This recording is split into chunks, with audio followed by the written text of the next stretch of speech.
Welcome back to Cycling Demystified, brought to you by the Foundation Bike Fit team. We are your podcast for exploring the art, craft and people behind Bike Fit. And today we are joined by an illustrious person, a very important person within Bike Fit. Lee Prescott, welcome to the Bike Fit podcast. Well, welcome to the studio. Yeah. Nice to see you. Yeah, where are we? So we're in my commercial fit studio, Velo Atelier, up in rural Warwickshire. Very rural and very lovely Warwickshire. The sun is shining, the fields are green and glorious. Yeah, it's a real pleasure to be here. So thanks for inviting me down. No, you're welcome. Yeah. It's good to see you. Today we're going to be talking all about the IBFI. So this is going to be a bike fitters heavy podcast. But stick around if you're not a bike fitter and just interested in what bike fitters get up to, how we make decisions and how to become a bike fitter. Maybe you are here interested in how to become a bike fitter and what the pathway looks like, then this episode is going to be really interesting. But last time we spoke on the podcast was actually a couple of years ago at Eurobike. Yeah. In a very noisy hall in Eurobike. Yeah, it seems like a long time ago now. Yeah, and you had just taken over the kind of reins of the IBFI, which is the International Bike Fit Institute. Is that right? Yeah. I think that was pretty much my first outing as president, so to speak. So yeah, President Lee.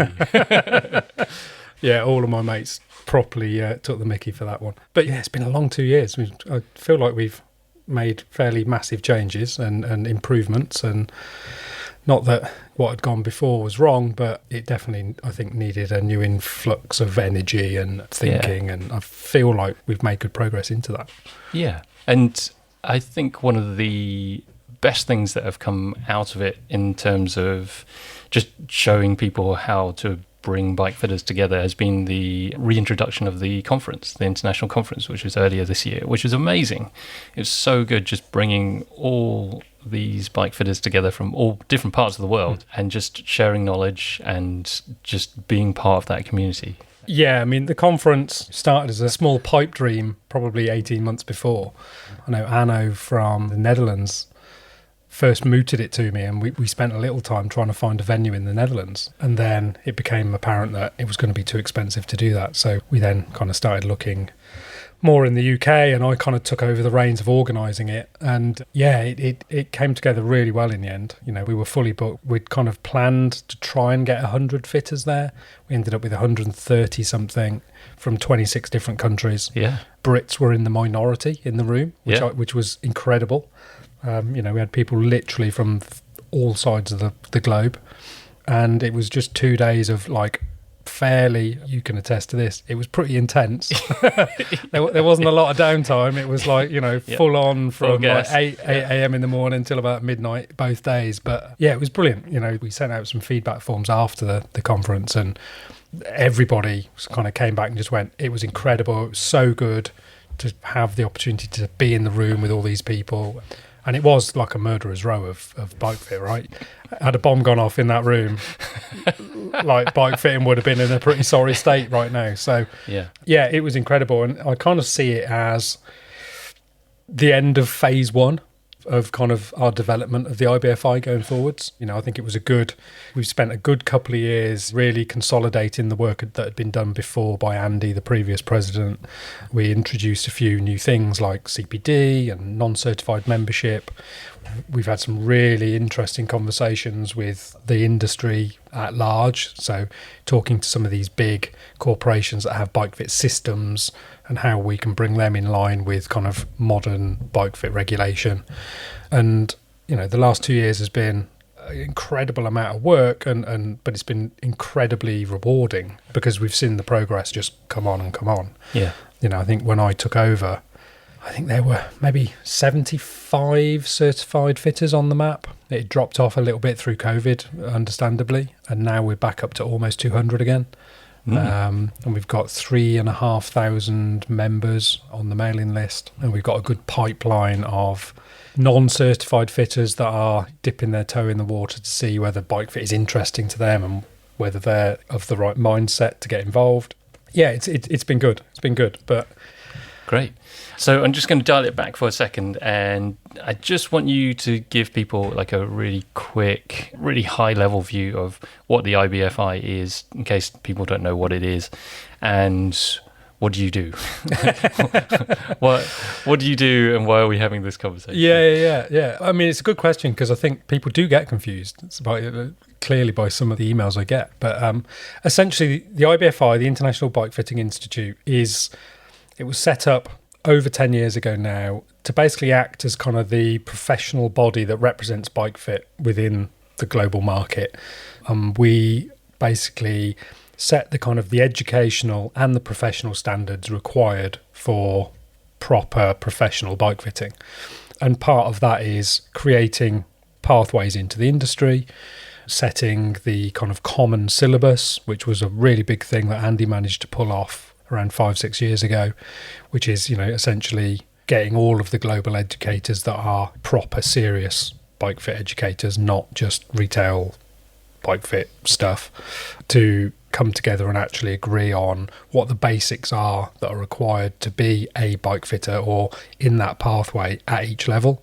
So we have 4 levels, essentially. Level 1 is we call an accredited technician, and think about that as the guy in your bike shop who is going to get you on the right bike and understand really basic bike fit methodologies so that they can ensure that at least your bars are the right width, that the bike that you're on is correct, you're in the right pair of shoes. Level 2 is where it becomes certified bike fitter, and that's where you actually are a bit more advanced in terms of things like anatomy and understanding of dysfunction. You can understand how to fit people on different disciplines like mountain bikes, time trial bikes, all that sort of stuff. And then level 3 is where you're able to understand complex problems, think around that in a critical thinking pathway, and really start to understand the research that's coming through and an advanced bike fitter. Mm-hmm. And then level 4, like in a lot of these professional frameworks, is the master bike fitter, and that is someone who is doing and creating research, who is leading the field, who is putting back into the industry.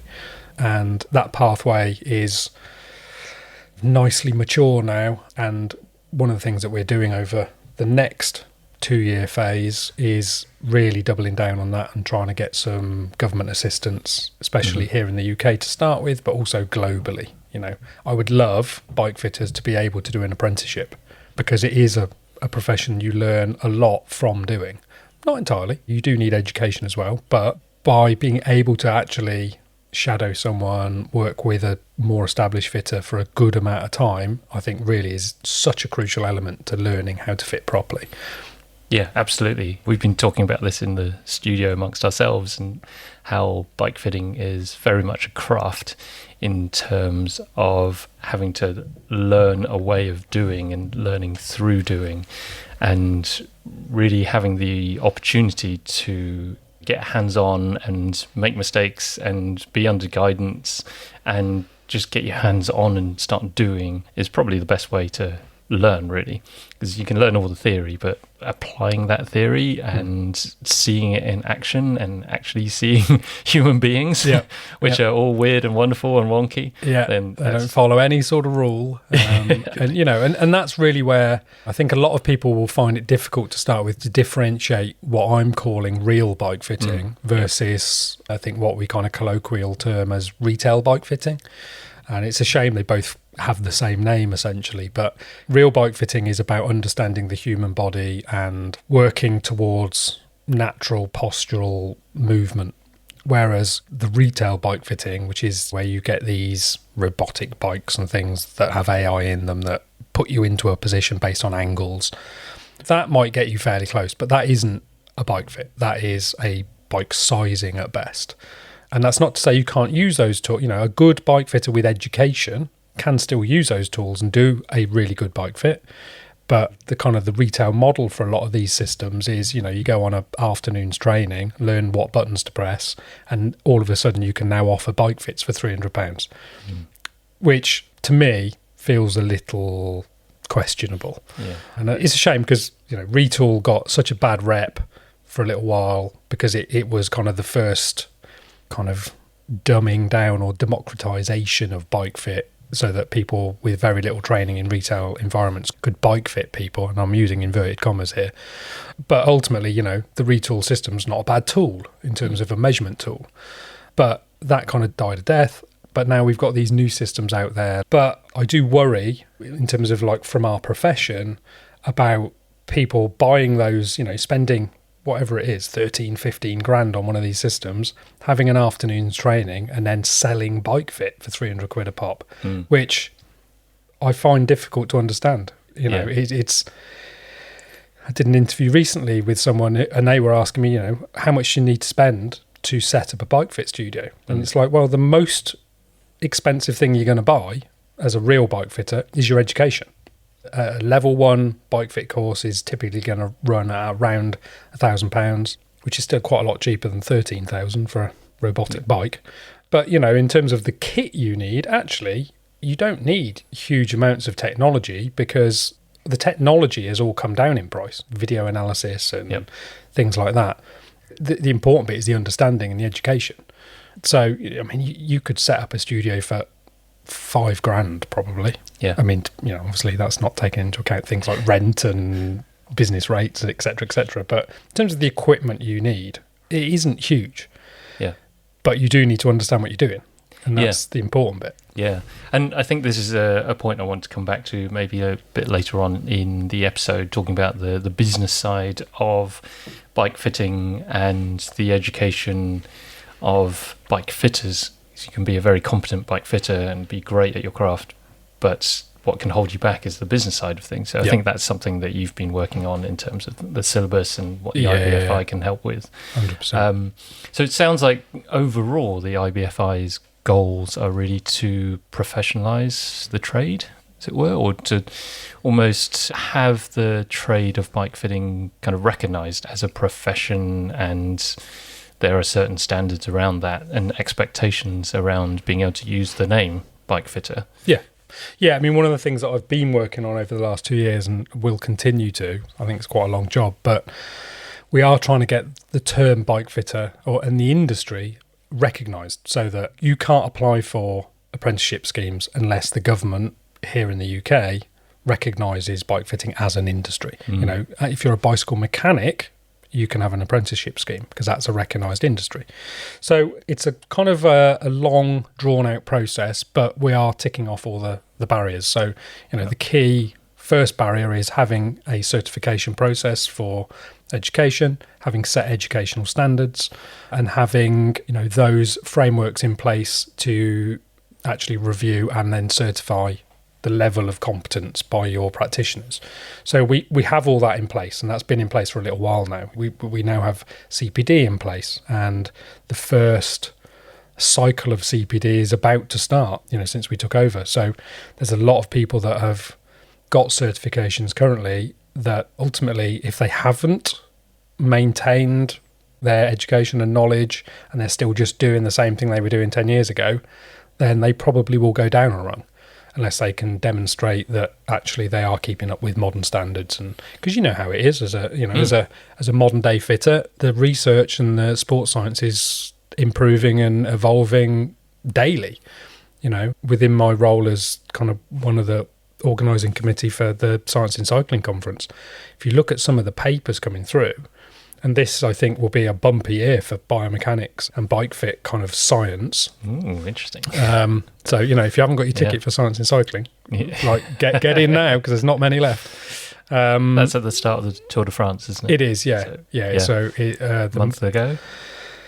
Yeah, a couple of weeks, I think, until I travel to Barcelona. So my masterclass is on the 30th that I'm doing with John Iribiri.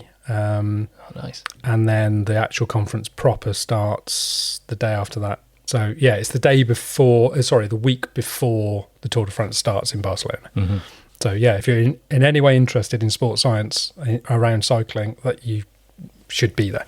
Great stuff. I'll leave some links in the description below. Yeah, so you can kind of click on that and get your tickets. So yeah, the ad break over. I totally have lost what we were talking about. We were talking about like recognised industries and things, weren't we? Yeah, just seeing where we want to go with bike fitting. I guess in an ideal sense of the world, maybe it would be recognised as a trade, a bit like physiotherapy, where, if you have the name physiotherapist, then you kind of know what to expect. Of course, there are lots and lots of different physiotherapists. Everyone has their own methods and their ways of doing things. And so that doesn't mean necessarily that it's the right physiotherapist for you, but there should be a certain standard and knowledge level that you need to upkeep to be called a physiotherapist. Yeah, 100%. Because, you know how it is. Bike fit done badly can injure someone. And I think that we need, as an industry, to take account of that and take responsibility for that. So if you're going to call yourself a bike fitter, I think, to my mind, you should have the correct amount of education and be willing to stand up in front of your peers and prove that, which is the whole point of the certification process. So yeah, I would love to get to the position where bike fitting becomes a protected term, like physiotherapy, like doctor, and I'm not saying we're medicinal, but you can't call yourself a certified plumber without being certified, for instance. And it helps the industry generally, because if the public know what they're going to get when they go to see a level 1, a level 2, a level 3, they can make a much more confident purchasing choice, and it will help the industry in the wider aspect. And I think it's really important right now with the industry how it is, and I mean the wider bicycle industry. The bike industry, especially here in Northern Europe, is in absolute turmoil. We still haven't got over the kind of post-COVID glut of bikes and the swamp of the second-hand market, and distributors going pop every other week. And I think it really just highlights the fact that the modern bike shop, the old school bricks and mortar, stack it high, sell it cheap bike shop model is dead. It doesn't work anymore. People buy things online now. Right, so trying to run that sort of business is totally pointless, in my opinion. I'm sure there are people out there that do it very successfully, and good luck to you. But to my mind, the important part of the bike industry now is about the stuff you can't buy on the internet, right? Which is good service, service and maintenance, bike fitting, professional advice. They're all the things that actually add value to people. We were having a conversation recently with someone fairly high up in the industry around, what's missing from the cycling ecosphere right now.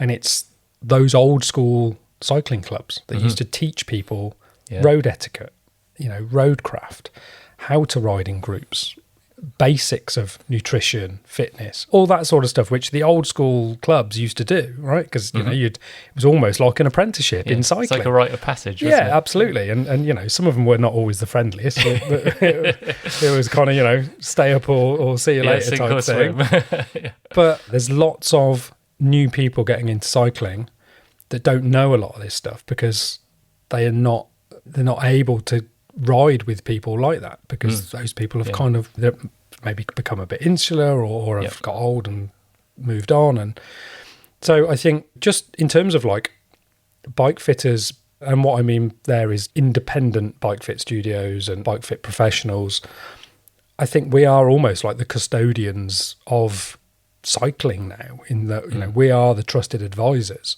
We're the people increasingly advising people on the sort of bike they need to buy and what kit they need and what nutrition might be best for them. And that's not to say we're nutritionists, and we definitely are not stepping outside our knowledge base, but we are increasingly asked such a wide array of questions by our clients because they trust what we do as knowledgeable professionals. And I think the more that becomes important, the more that's potentially something that will keep this industry going, in terms of it's not a product you can buy on the internet. Yeah, I think you hit the key word there, which is trust. And that's the thing that I see day to day, which we're lacking in our environments and in the way that we work and the information that we're subject to. Everyone's searching for trustworthy sources and fending off the fake news, and who do you trust? If I can easily drop 10 grand on a bike online, is that going to be a good bike for me? I don't know. Who do I turn to for a balanced opinion? And I think that is definitely a value of actual brick and mortar bike shops and people that you can talk to and who have been through experiences and have been through that kind of cycling culture maybe in the past and can start to provide some of their experience, and you can make decisions based on that. And certainly within a bike fit context, bike fitting basically touches on everything that you do on a bike.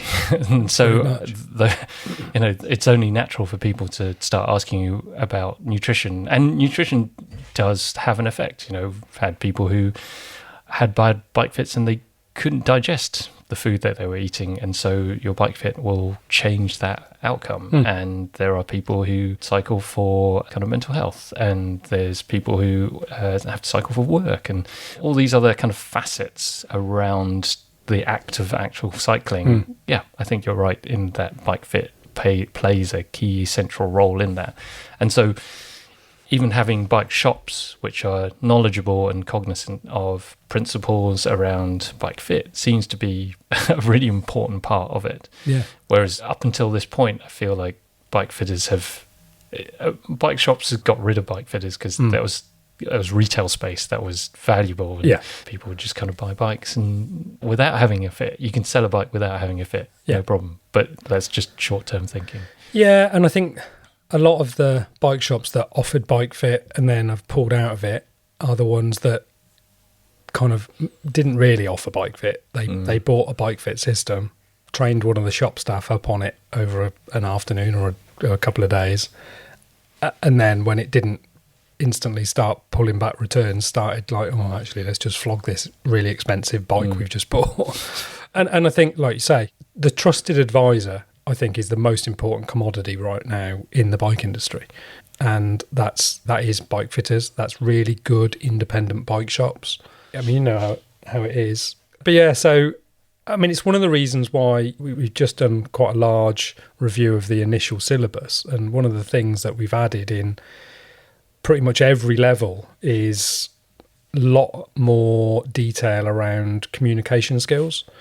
Because ultimately, as you will know, as a bike fitter, you're basically an educator. You are educating your clients quite often. And there's loads of fits that I do where I don't even touch the bike because actually the bike's in a good spot, but their posture might be a little off, or, you know, their attitude to cycling might be a little skewed, or, you know, so there's psychological factors. There's not just physiological. So I think learning good communication skills and how to read between the lines with people and all those skills, I think we as more senior fitters almost just take for granted because you've just learnt it through experience. And I think that's one of the things that we've now kind of solidified into the syllabus so that it's very obvious that is a skill set that you need to learn going forwards, because there's some great academic fitters but commercially would probably struggle because they don't currently have those communication skills that you need to be able to run a commercially successful bike fit studio. And that, again, you know, like you said earlier, that kind of brings us back to that whole question of the business of bike fit, which again we've codified within the syllabus now. And there's going to be a whole load more information on the website soon, like in the kind of behind the members area, around help with the business side of things. This is certainly an area that I've been thinking about more and more, the kind of further down my bike fitting path that I've been, and certainly as someone who runs a studio with two other bike fitters and having to teach them what I know and understanding that they will ultimately do things in different ways, but really kind of getting the principles out there. And what's come back more and more is just your ability to communicate with your fellow human beings and to be able to communicate certain concepts so that they understand it in a way that they know. And I guess the analogy I've come out with is if you go to the doctor and you say, I've got a cold, and they just give you a pill, but they don't tell you what it is, what it does, how many times you need to take it, just have this. Okay, off you go. You'd go away feeling pretty anxious. You know, there's no trust there. It's just you've just been sent out the door. So if you're a practitioner that's helping other people, then you need to be able to explain why and why it matters and why maybe going down a certain path may be the best path for you as an individual. Because actually there's multiple paths that you could take. There's multiple pills that you could take. Yeah. Maybe you don't need any pills. You just need to, change the way that you think about stuff. Yeah. And so all those skills, those intrinsic skills that are within you become ever more important, especially if we're looking for that trust. Yeah, and it does come back to that whole trusted advisor piece in terms of, we kind of jokingly here say that sell is a four-letter word.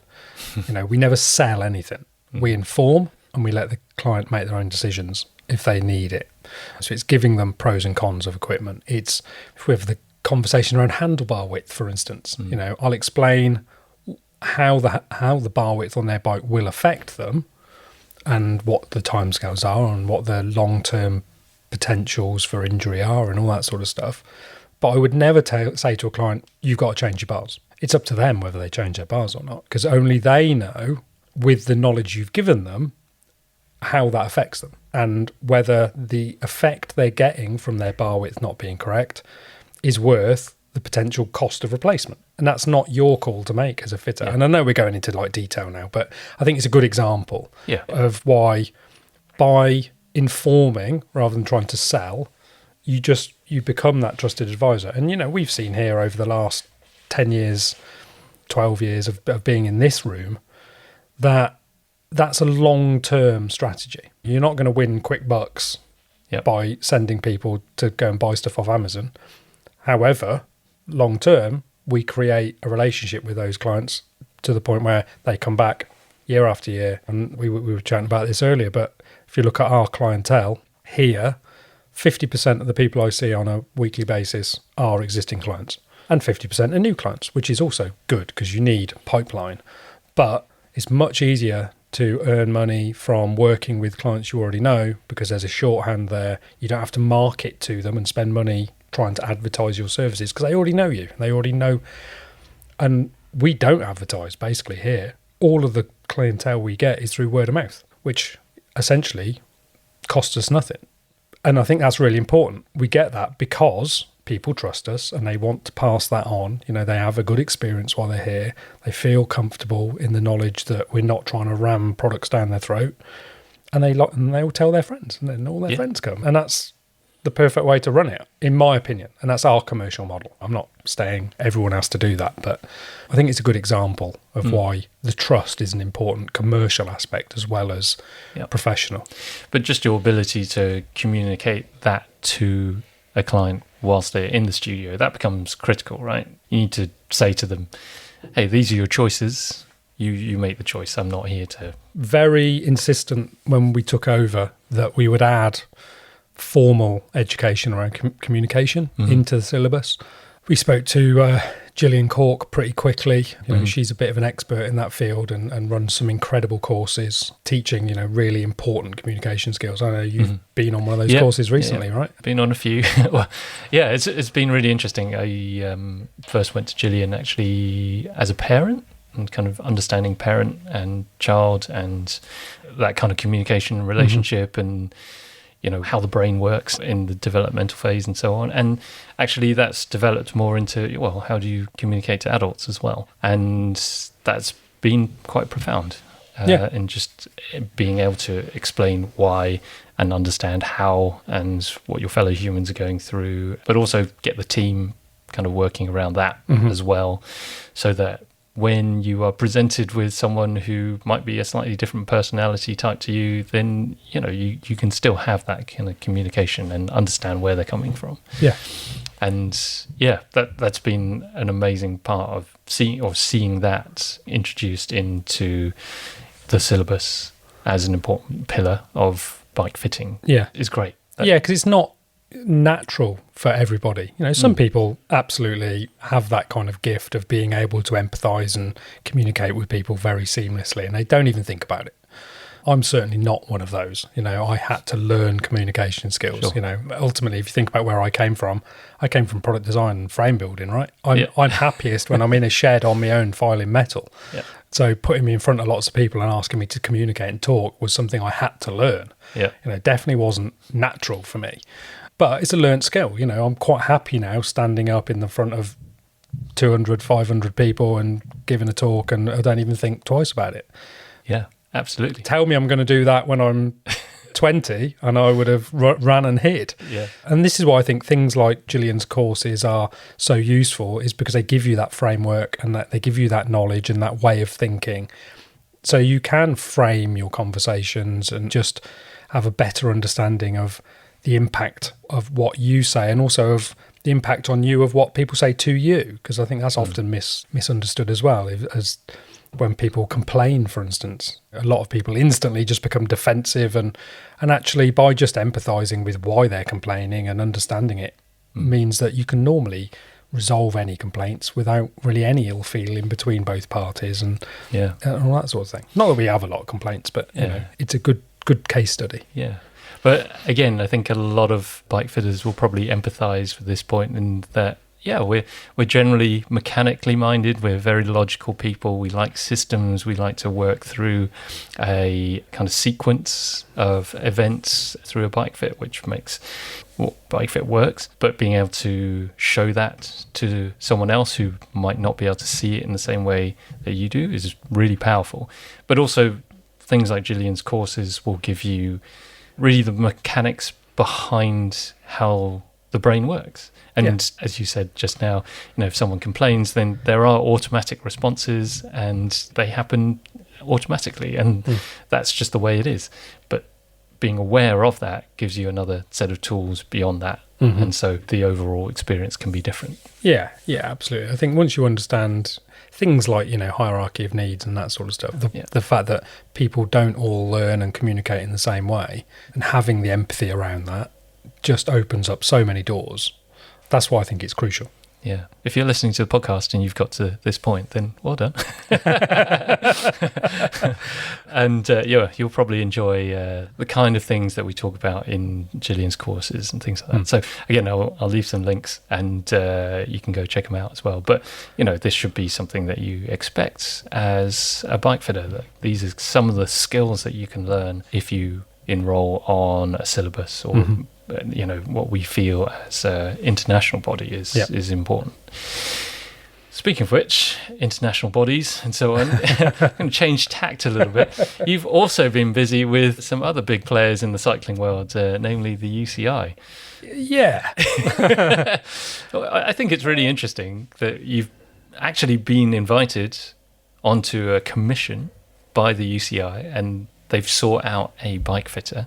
So again, this is a sign that maybe things are going in the right direction. Because it seems like every day there's another, media scandal about, there's another UCI did clickbait headline. Whether it's handlebars or screen sizes or... Yeah, it's been incredibly eye-opening and rewarding. I mean, essentially what happened in terms of what I'm doing and why I'm there is, you may remember last year there was a little bit of a uproar around a ruling that came out around bar width, and I kind of saw that, and I was always brought up in terms of, if you're going to complain about something, you've got to have at least tried to put it right first. Otherwise you don't have the right to complain about it. So I wrote a letter to the UCI, sent it to them, just explaining why I understood why they needed to create a ruling around bar width, but how they maybe might have worded it or might have approached it, and also the problems with the ruling as it was. And that that letter that I wrote is publicly available. We put it on our website as well so that people could see what we'd said. Anyway, I sent that off to them, not expecting to ever hear back, and that was that. Anyway, a few months later, I was in Germany doing some work and got an email from Emmanuel Brunet, who was the newly appointed head of equipment at the UCI, just taken over just after that handlebar ruling came in. And for context, he was like head of performance cycling in France. So he was the French Dave Brailsford. And he pinged me and invited me to come and meet with him at the UCI HQ. So given that I was in Germany, I was like, yeah, no worries. I'll jump on a train. I'll see you tomorrow.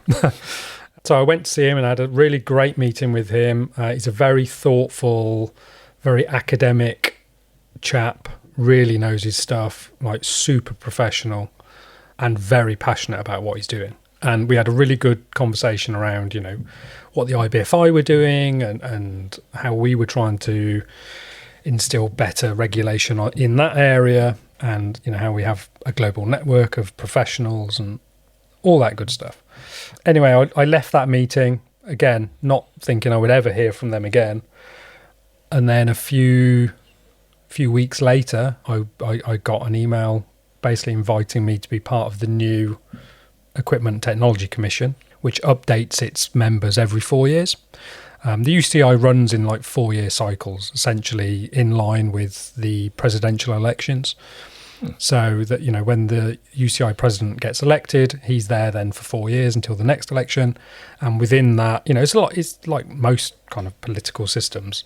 There are 10 of us on the commission. There are representatives there from, Adam Hansen's there from the riders representation, AGCP, like the teams representations there. There's a lady from the commissaires.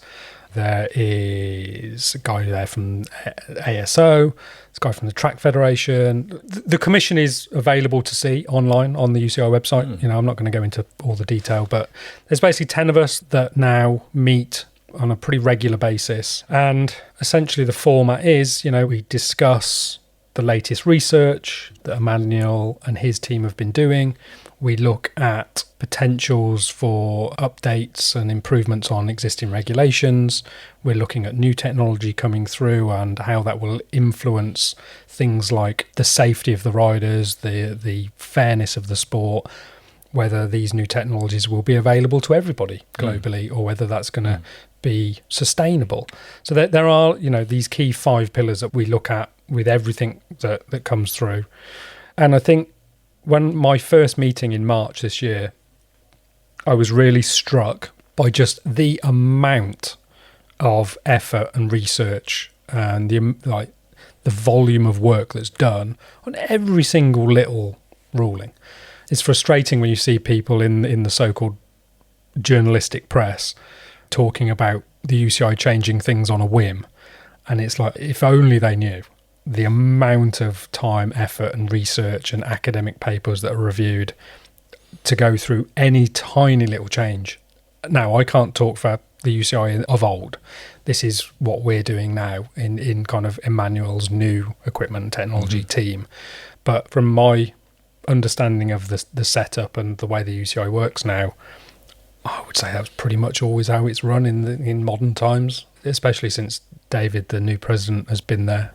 Yeah. So, well, certainly as a bike fitter, this is very exciting because the UCI consulting a bike fitter and someone who is passionately involved in the craft and the industry of bike fit. So does that mean bike fitters generally have more of a window into kind of the UCI now? Hopefully your inbox isn't going to be absolutely inundated by all the bike fitters saying, can they change this? Can they change this? But just having a voice seems like a really important step. Towards, absolutely. I mean, I think my kind of role on the commission is to give any opinion when it comes to things like biomechanics, industrial design, product design, all that sort of stuff. Anything that's going to influence contact points or posture or the safety of riders is something that we can, intelligently add to that conversation. So, I mean, as I said when Emmanuel gave a talk at our conference this year, I think we're entering a bold new phase for the UCI and kind of cycling regulation in general. I'm very encouraged. I wouldn't take on that role given the amount of stick you get for anything to do with the UCI. Yeah. I wouldn't take on that role if I didn't think we could improve cycling. And not everybody's going to agree with every ruling. Of course they're not, because some people just disagree for the sake of it, because it's a good headline, right? But ultimately, we're there to try and make cycling safer and fairer, more equitable, more sustainable. None of these things are done for the sake of it. Because every rule that's put into place, like the amount of time and effort and work that has to go into it, no one would just do it like on a whim. It's ridiculous to even say that. Yeah, I guess we don't usually get an idea of how much resource like the UCI has or kind of why they make decisions. And well, I think a great example is and I can't go into depth here, but one of the things that we've done this year was Emmanuel has basically set up 3 working groups of the cream of professional and academic expertise in certain areas for us to then do basically research into these areas. I'm on one of those working groups. We haven't had the first meeting yet, so we don't have the defined scope as yet, but the UCI is investing in doing that research with the names of the people on that working group are a who's who of academic researchers into biomechanics. If you pick up any bike fit research from the last 20 years and look at the names on it, most of those are in this working group. That's interesting. So is this also another pathway of bike fitters getting into kind of more research-based careers? Do you see there being pathways towards that? Yeah, I mean, as a level 4 fitter, one of the prerequisites to be a level 4 fitter certified is that you need to be giving back to the industry, right? And one of the pathways for that is via research and publishing research. And we need that. The sports science needs to evolve. And I have loads of topics in my head that really do need to be investigated more, such as foot corrections. Yeah. Is there actually any real independent research around the influence of foot correction? I've not been able to find it. Not really. There's some, certainly from a bike fit point of view. There's things on the periphery, and there's some interesting stuff around running, and there's some biomechanics stuff that I'm aware of through my work as a product designer. But there's nothing specific around, things like shims and wedges and that sort of stuff. And there's a lot of fitters that use those fairly carte blanche, and I'm not sure every one of them really knows what they're doing or why they're doing it, other than an old bike fit course. So that's an area that I think I would love to do some more research on and actually look at the ins and outs of foot correction, for instance. And there's so many more topics like that we could really invest in doing. I mean, that's one of the reasons why one of the things we did after the conference was we set up a grant scheme for anyone who wants to do research. So we can give now small research grants for things that we think are going to promote the industry and promote knowledge and further our understanding of things. Anyone out there with a really interesting idea for a bit of research and you need a little bit of funding, get in touch and we'll see if we can help. Yeah. And I think that was one of the really interesting things about the conference, was just seeing how many different bike fitters there were from different backgrounds, whether you were a physiotherapist who turned into a bike fitter, or a commercial shop kind of bike fitter who kind of really got into it, or you approached it from a more research-based. There seems to be lots of different pathways into bike fitting and applications of bike fit. So, yeah, being able to tie it all together and have some, I guess, common standards seems to be like a really good thing. And just being able to tie the community together and have these kind of conversations of, if you're interested in this, and maybe go and speak to this person, or I mean, any industry that wants to progress, you've got to have a professional framework. Otherwise, there's no way to. You need a metric for progression, right? Because otherwise, you're just doing the same old thing day in, day out, and not progressing at all. And that doesn't mean you need to progress upwards. You might progress sideways. But having that professional pathway in place and that framework for certification is kind of vital for you to be able to, track your progression. One of the things we're about to launch is we're going to basically put kind of an easy to use record of achievement system in place, so that you, when you're trying to track your CPD, your continual professional development, that there's an easy way for you to keep a track of what you've done, which seminars you've attended, what webinars you've watched, how many fits you've done, what case studies you've collected of interesting fit decisions you've made and problems you've overcome, and those sorts of things, all of which we will need going forwards to be able to certify you. It isn't just, I did this course, tick, I'm now a bike fitter. That's not how it works. You've got to prove understanding, not just turning up. Yeah. And I think what you're trying to build overall, it sounds like, is just people who are passionate about the industry but really care about it and kind of want to progress it. Like, all of this leads on to how do new people get into bike fitting, and how do we support that knowledge that you've built up? And that knowledge needs to be passed on in some way, in a useful way. And, how do we keep this profession kind of going, particularly in a place where I think certainly I can see some of the bike fitters that I used to look up to now getting into the twilight of their career. And it's like, wow, what do we do without this person? What do we do without that body of knowledge and experience? And how do we see that kind of continued? Yeah. And interestingly, we spoke at the beginning about one of the barriers to a lot of bike fitters continuing is the business side of things. And so that becomes like your another kind of pillar of the syllabus. Is that right? Yeah, no, absolutely. There's within the syllabus now, there are whole modules that are based on understanding the business side of things and the commercialization of what you're doing. Because there's no point us teaching brilliant academic fitters who never get to fit anybody because they can't run a business or they can't understand enough about business to be able to parcel out what they're doing. Yeah, we've added modules within the syllabus, and one of the key things I've done over the last couple of weeks is just break up the syllabus at each level into modules. And this was something I talked to Tony Cork about way back when, before I was even the president, because when we approach educators, because to be clear, the IBFI doesn't offer any education courses itself. It sets the syllabus that other educators then work within or work around, so to speak, because we're not suggesting all they do is what's on the syllabus. I want them to teach other stuff as well, but it's the bare minimum at each level. But, one of the things that Tony and I chatted about was, if you look at his courses, for instance, his courses don't follow the syllabus as such. He doesn't offer a level 1 syllabus course. You can't go and do a IBFI level 1 course. But if you look at everything he teaches, he does teach everything. He just does it in modules. And I think that's a better way to do it, a bit like a degree or an open university type of course. By putting modules into it, it means that you don't necessarily have to go and do a big course that costs loads of money and learn everything in one go. Because actually it's much better if you chunk it up and learn module at a time.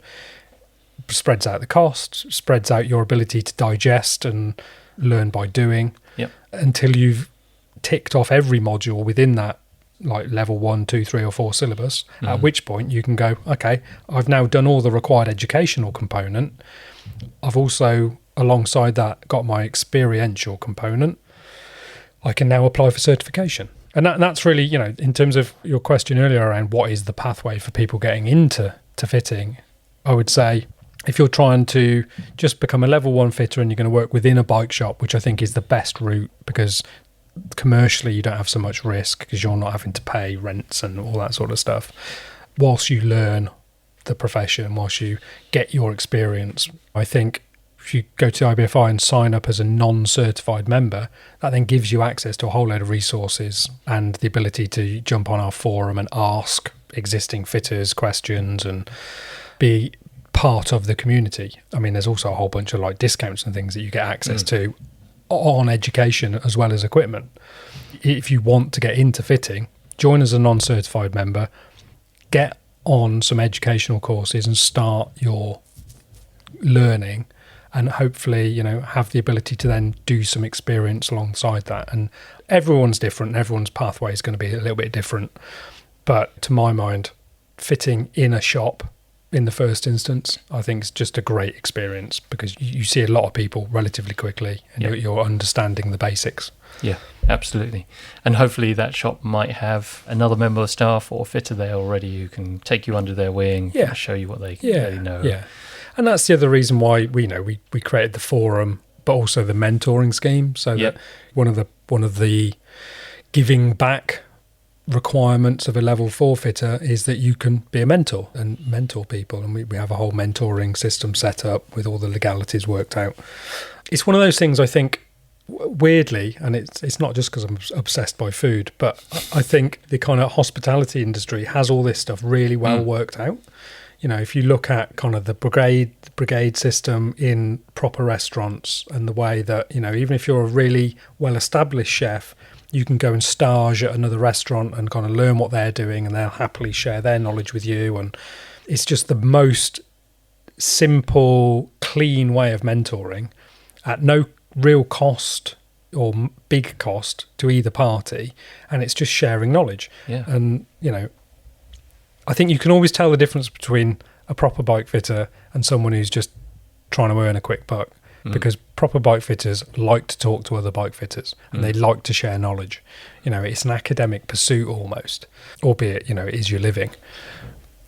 But it's so niche that there's plenty to go around, and it's not often that you spend that much time with someone who's so interested in a similar kind of product or kind of knowledge base. Yeah. I mean, you know what it's like. Whenever I remember we had a lake kind of demo day here for fitters a while back. I don't know, we had like 20 people turn up, and it was only meant to be for like 3 hours. And, 6 hours later, I'm trying to shoo people out the door. It's like, come on, we need to go home.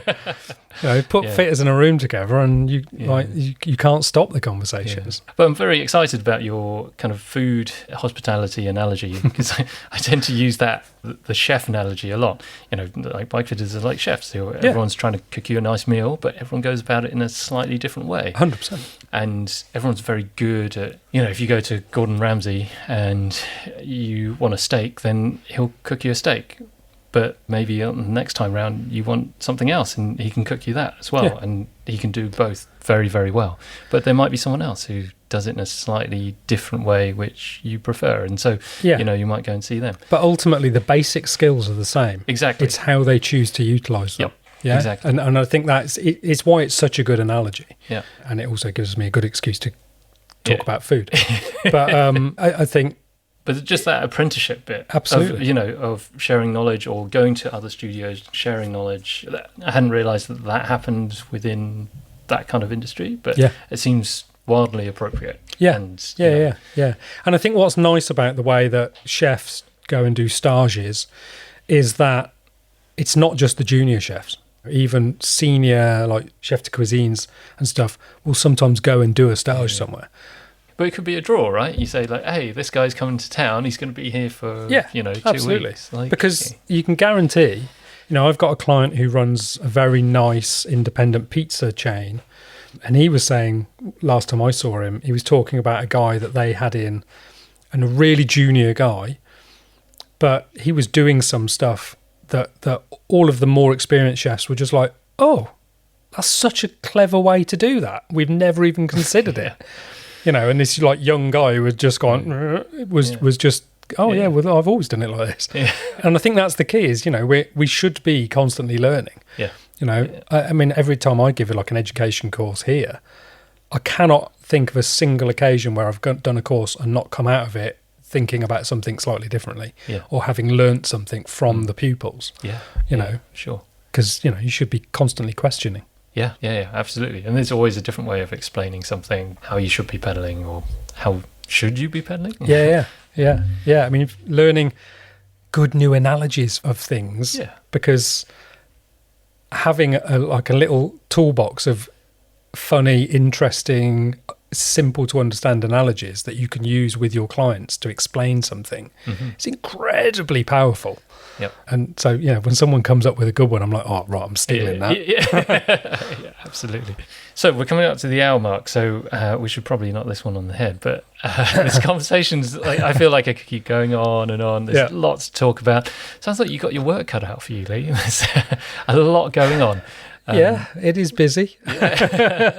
In amongst all your frame building and bike fitting and running your business as well. So probably can't think of anyone better to be kind of getting on with the IBFI stuff. I'll give it my best for the industry until I get to a point where I don't feel I can offer what I should be, and that's the point at which we'll hand it on to somebody new. Yeah.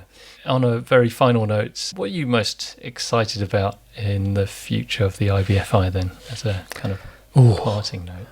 Let's get people excited. Yeah, I mean, I guess there's a few things. We're currently just trying to work through the early organisation of the next conference, which we're hoping is in Arizona next April, which would be amazing. We haven't had a conference in the US for a long time, and there's a huge amount of fitters over there who I think maybe feel a little left out, because the European market has definitely been pushing in a certain direction and the US market follows a slightly different route.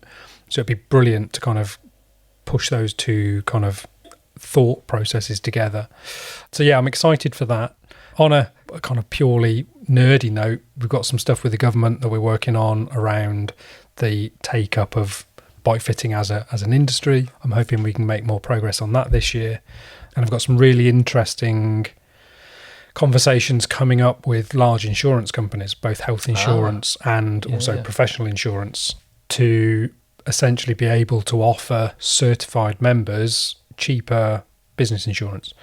But also to get, we've had some really good first talks with a couple of the large private health companies globally around bike fitting being something they can offer their people, because the thought process being, if someone's riding a bike and they injure themselves, the normal pathway is send them to a physio, send them to a doctor, all of which costs quite a lot of money.